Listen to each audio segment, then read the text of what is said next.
Some stories don't need monsters. Sometimes it's the small things, a smell of smoke, a cold patch in the hallway, a pair of old shoes buried in the garden that stay with you long after the story ends. Tonight's tale is about a family that moved into the countryside hoping for peace. What they found instead was something older, something waiting beneath the soil. This is a story about grief innocence and the strange line that ties the living to the dead. It's called the Daisy Line. Carl and I had been friends since we were 6. He was the kind of bloke who always wore nice shoes, nice shirts, clean house, predictable safe. So when he told me last year that he'd bought a cottage out in Devon, I laughed. It didn't sound like him at all. An old thatched roof place far from London, in one of those postcard villages where the locals still wave at you. But they needed the space, he said. Noah was almost 8.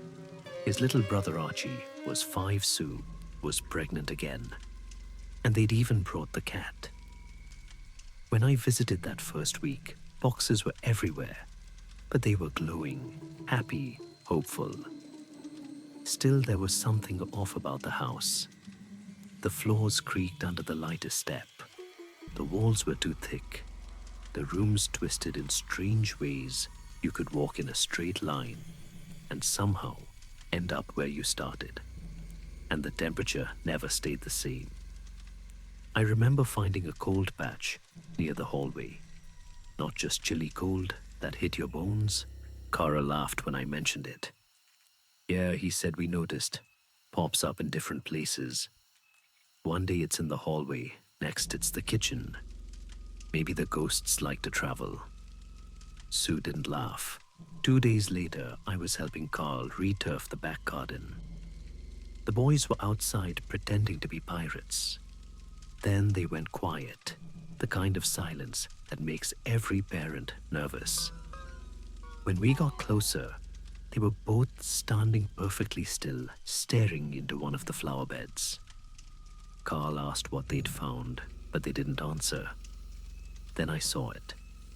A small hole, maybe 3 feet across, filled with shoes. Not 1 or 2, 20 pairs of tiny, worn-down children's shoes. Carl picked one up. It was made of old leather, cracked with a brass buckle. He held it up to Noah. This isn't yours, is it? Noah shook his head.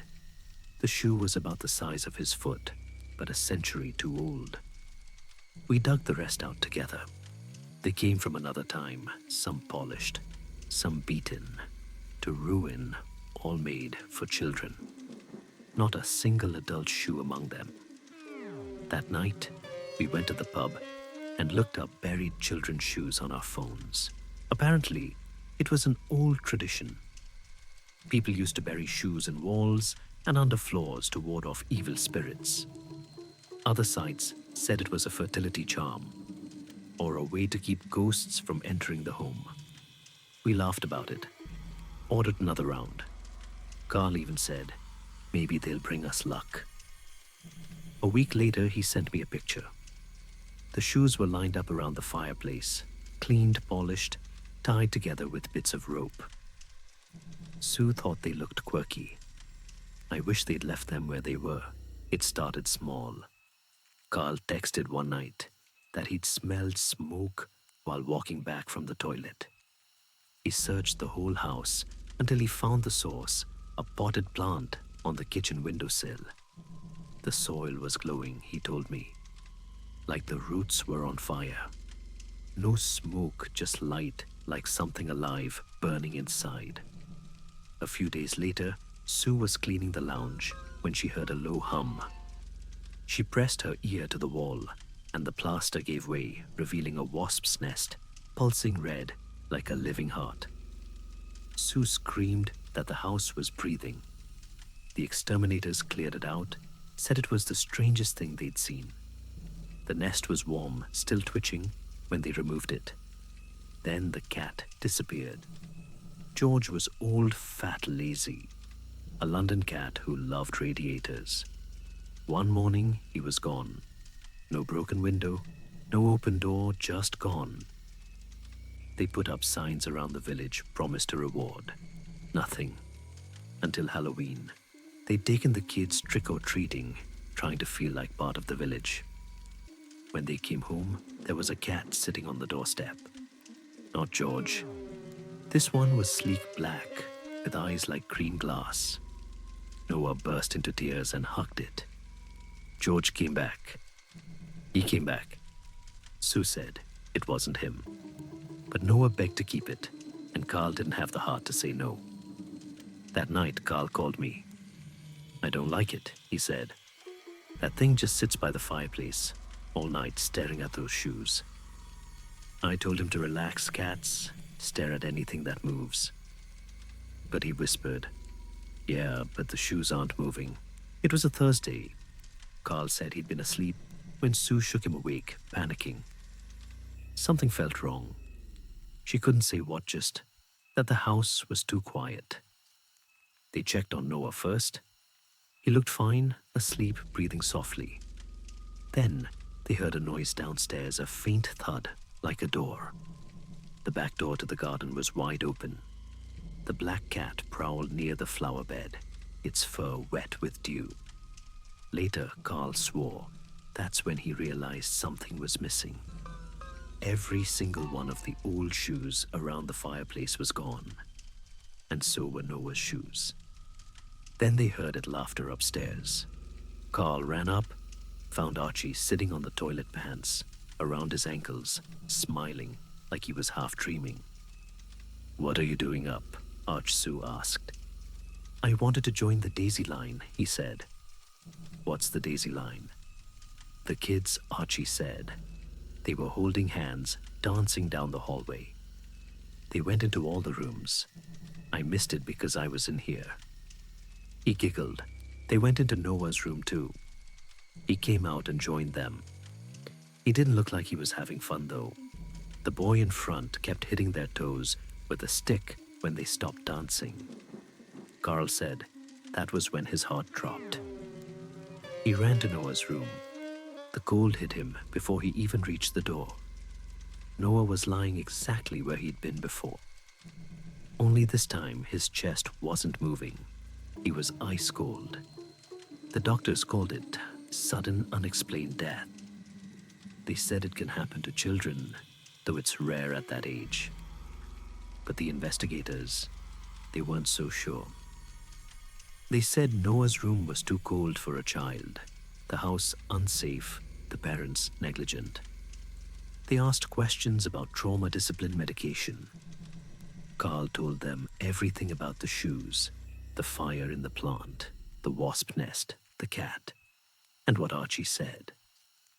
The detectives smiled politely, took notes, and moved on.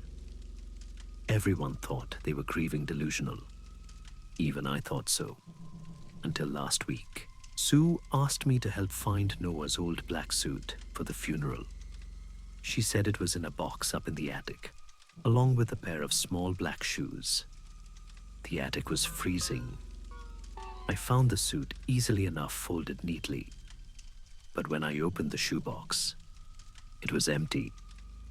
The dust around it looked disturbed, like something small had been lifted out recently.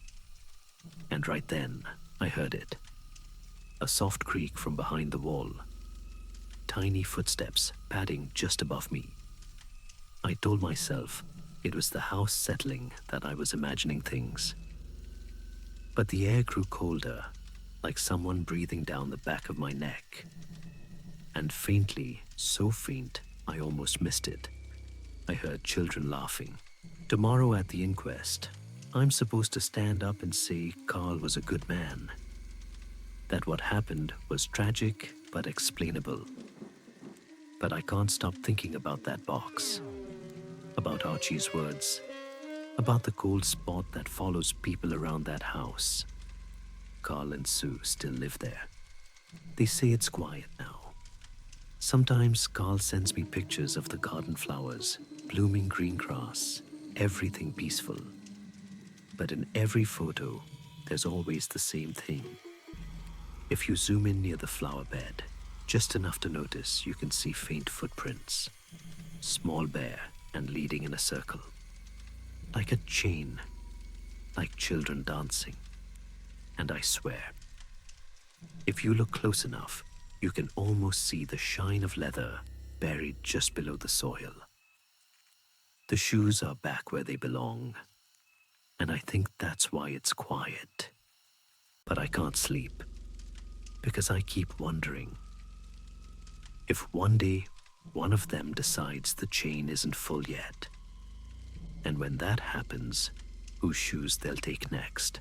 They say every old house has its secrets that the walls remember, and the ground keeps what it's given. Maybe the shoes were never meant to be found. Maybe some things are buried, not to hide them, but to keep us safe. So if you ever find something small and strange beneath the dirt, a child's toy, a locket, or a pair of shoes, don't dig deeper. Leave it where it sleeps. Thank you for listening to NightLore.